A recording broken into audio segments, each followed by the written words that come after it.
हमारा जो पिछला टॉपिक था वो था कंजर्वेशन वाइल्ड लाइफ का और फॉरेस्ट का इंडिया के अंदर। अब उसी में ही देखते हैं कि प्रोजेक्ट टाइगर क्या है।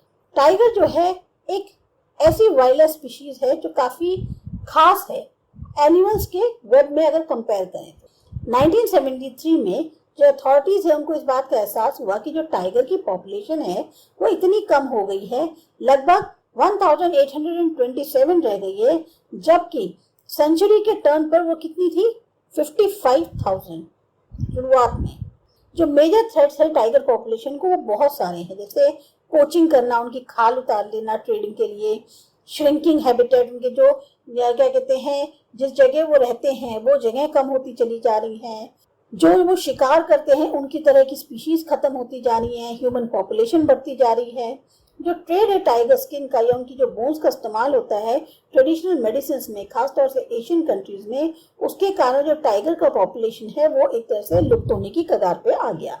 इंडिया और नेपाल जो है वो एक तरह से हैबिटेट है 2/3 जो सर्वाइविंग टाइगर पॉपुलेशन है वर्ल्ड के अंदर उसका, और ये दोनों नेशन जो है प्राइम टारगेट बन गए पोचिंग और इलीगल ट्रेडिंग के। प्रोजेक्ट टाइगर जो है सबसे ज्यादा well publicised wild life campaign है पूरी दुनिया के अंदर। इसको लॉन्च किया गया था 1973 में। टाइगर कंजर्वेशन जो है इसको देखा जाता है ये एक तरह की कोशिश है जो एंडेंजर्ड स्पीशीज है उनको बचाने की, साथ ही साथ बराबर के तौर पे महत्वता देनी, एक तरह से प्रिजर्व कर रहे हो बायोटाइप्स जो एक अहमियत रखती है, एक जानवर है जिसकी हम क्या कहते हैं पूरी तरह से इम्पोर्टेंस दे रहे हैं। कॉर्बेट नेशनल पार्क जो उत्तराखंड में है, सुंदरबंस नेशनल पार्क वेस्ट बंगाल में, बांधवगढ़ नेशनल पार्क मध्य प्रदेश में, या सरिस्का वाइल्ड लाइफ सेंचुरी जो राजस्थान में है, मानस टाइगर रिजर्व आसाम में, पेरियार टाइगर रिजर्व केरला में, ये सब जो है कुछ टाइगर रिजर्व हैं जो कि इंडिया में किए गए हैं। तो ये जो कंजर्वेशन प्रोजेक्ट्स हैं ये मेनली फोकस कर रहे हैं बायोडाइवर्सिटी पे बजाय कुछ कंपोनेंट्स की। उनके जो कुछ खास कंपोनेंट्स हैं उनको छोड़ के मेनली बायोडाइवर्सिटी पे फोकस कर रहे हैं। अभी बहुत ज्यादा इंटेंसिव सर्च करी जा रही है अलग अलग कंजर्वेशन स्टेप्स की। हर इंसेक्ट जो है उसको भी जो है एक प्लेस ढूंढना कंजर्वेशन प्लानिंग में उसकी भी शुरुआत हो गई है। मतलब एक छोटे से छोटे इंसेक्ट को भी कंजर्वेशन प्लानिंग में जगह मिले इसकी कोशिश करी जा रही है। नोटिफिकेशन जो है जो कि वाइल्ड लाइफ एक्ट ऑफ 1980 और 1986 का था, उसके अनुसार सेवरल 100 जो बटरफ्लाईज हैं, मॉथ्स, बीटल्स या एक ड्रैगन फ्लाई है उसको ऐड किया गया है प्रोटेक्टेड स्पीशीज की लिस्ट में। 1991 में पहली बार ऐसा हुआ था कि प्लांट्स को जो भी है लिस्ट में ऐड किया गया और उसमें सिर्फ 6 स्पीशीज। अब किस तरह के टाइप्स और डिस्ट्रीब्यूशन होते हैं फॉरेस्ट और वाइल्ड लाइफ रिसोर्सेज। अगर हम कंजर्व भी करना चाहें अपने बड़े फॉरेस्ट और वाइल्ड लाइफ रिसोर्सेज को तो या तो वो डिफिकल्ट है मैनेज करना, कंट्रोल करना या उनको रेगुलेट करना। इंडिया में ज्यादातर जो फॉरेस्ट और वाइल्ड लाइफ रिसोर्सेज हैं वो या तो ओन किए जाते हैं या मैनेज किए जाते हैं गवर्नमेंट के द्वारा, फॉरेस्ट डिपार्टमेंट के थ्रू या फिर और गवर्नमेंट डिपार्टमेंट से। अब इनको क्लासिफाई कर सकते हैं कुछ कैटेगरीज में।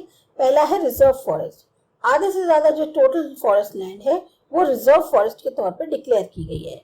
रिजर्व फॉरेस्ट जो है सबसे वैल्यूएबल होते हैं जहां तक कंजर्वेशन जो फॉरेस्ट और वाइल्ड लाइफ रिसोर्सेज का है उसको कहा जाए।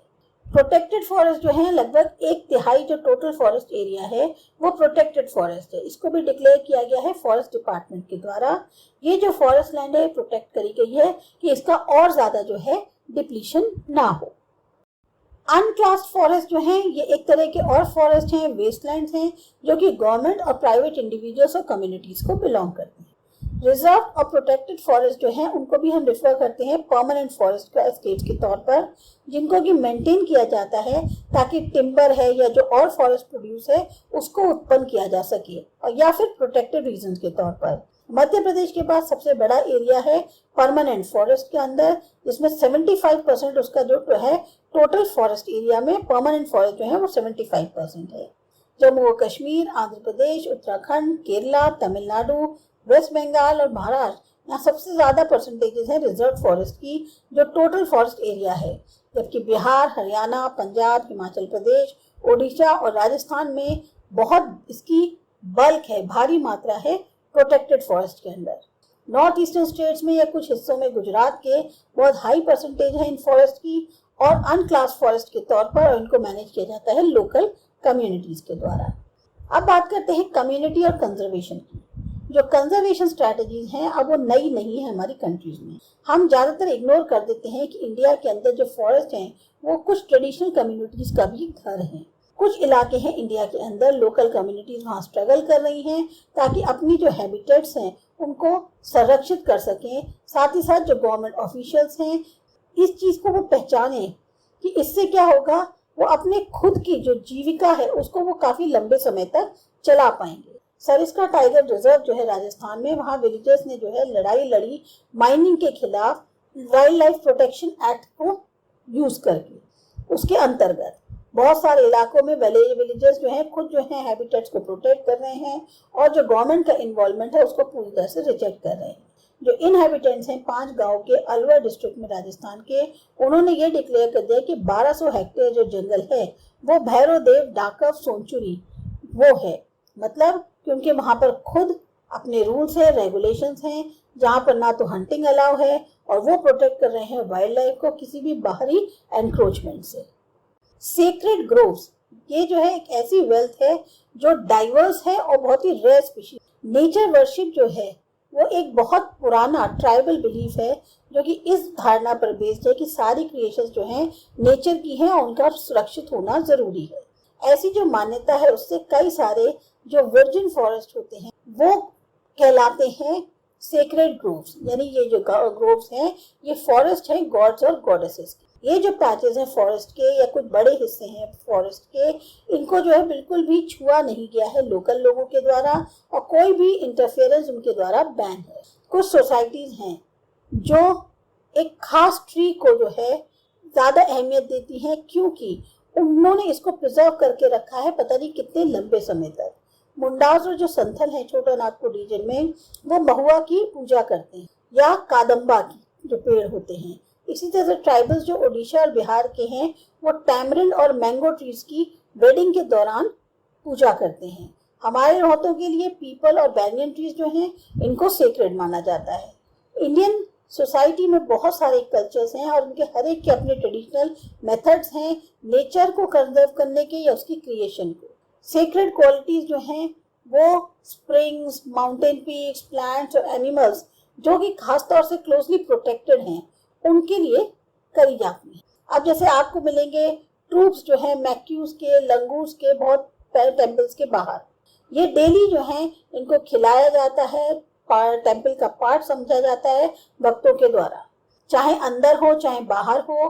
बिश्नोई गांव जो राजस्थान में है वहाँ बहुत सारे ब्लैक बग्स जो हैं, नील गाय, ये जो मोर हैं, इनको देखा जा सकता है कम्युनिटी के एक अहम हिस्से के तौर पर और कोई भी उनको नुकसान नहीं पहुंचाता है। एक बहुत ही फेमस चिपको मूवमेंट हुआ था हिमालयाज में। वो उसके कारण क्या हुआ कि जो डिफॉरेस्टेशन है बहुत सारे एरियाज में, उसी को नहीं रोका बल्कि उन्होंने ये भी दिखाया कि कम्युनिटी का जो है इन स्पीशीज के साथ, जो कम्युनिटी एफॉरेस्टेशन इन स्पीशीज के साथ, वो जो है सक्सेसफुल हो सकता है। बहुत कोशिश करनी गई कि जो ट्रेडिशनल कंजर्वेशन मेथड्स हैं उनको रिवाइव किया जाए। नए मेथड जो इकोलॉजिकल फार्मिंग के डेवलप हो रहे हैं उनको काफ़ी ज़्यादा फैलाया गया है। फार्मर्स और सिटीजन्स के जो ग्रुप्स थे लाइक बीज बचाओ आंदोलन जो टेरी में था या नवदानिया, इन्होंने ये बताया कि बहुत सारी जो अलग अलग तरह की क्रॉप प्रोडक्शन है बिना किसी सिंथेटिक केमिकल्स के इस्तेमाल के पॉसिबल है और इकोनॉमिकली जो है बहुत वायबल है।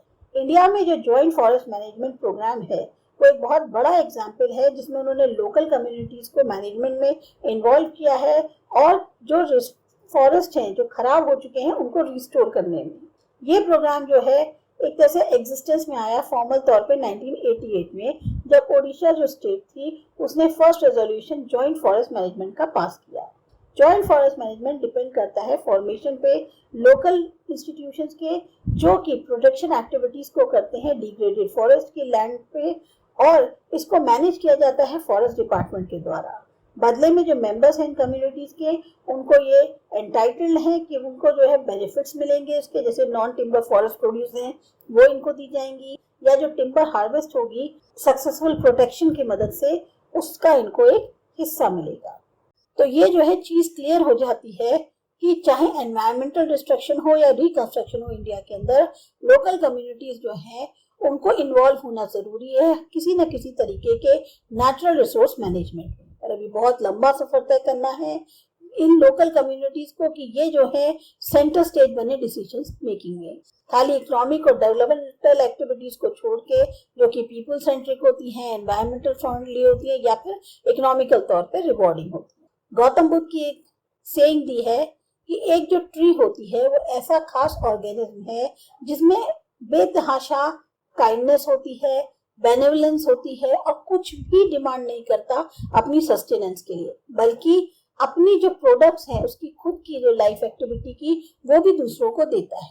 वो प्रोटेक्ट करता है सारे जितने भी बीइंग्स हैं उनको शेड देता है। इवन जो एक्समैन उसको काटने आता है उसको भी वो छाया देता है। तो ये था आपका चैप्टर। आपको अच्छा लगा, समझ में आया, सब्सक्राइब करो माय चैनल आसा एजुकेशन। बाय।